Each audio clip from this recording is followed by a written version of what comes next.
this could be us. So back to what I was saying.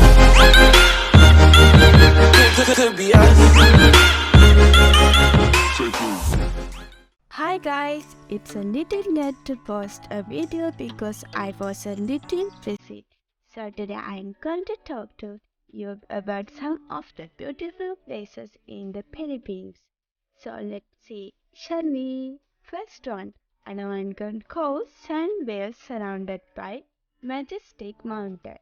Anawangin Cove is San Antonio. Zambales is a great camping spot for people sending to get away from the constant mountain of city life. The cove, which is lined with trees and surrounded by magnificent mountains, has innocent turquoise water where you may swim in and snorkel in calmness. Second one, Puerto Silanguin Beach Camping Resort in Zambales provides a round-trip boat tour.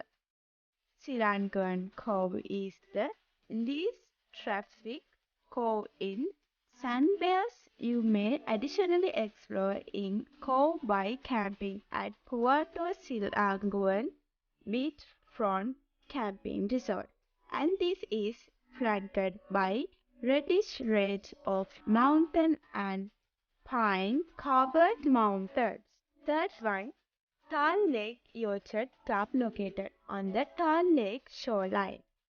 Taal Lake Yacht Club located in Talisay, Batangas has something in store for campers wishing to fill their stay with existing activities.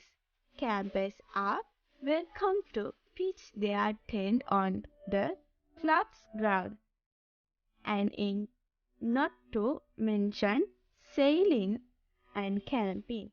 You may also enjoy sailing, kayaking, and outdoor gathering. Fourth one, Bacalla Wood Campsite, Cebu, near 7 waterfalls.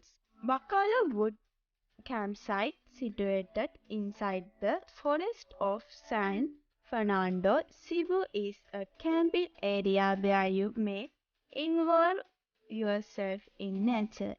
The camping spot, positioned high above the city, has stood out with a wooden tree house and views Cebu Estate's hills. Today we will go and come back with another video with some of the most beautiful places. Bye bye.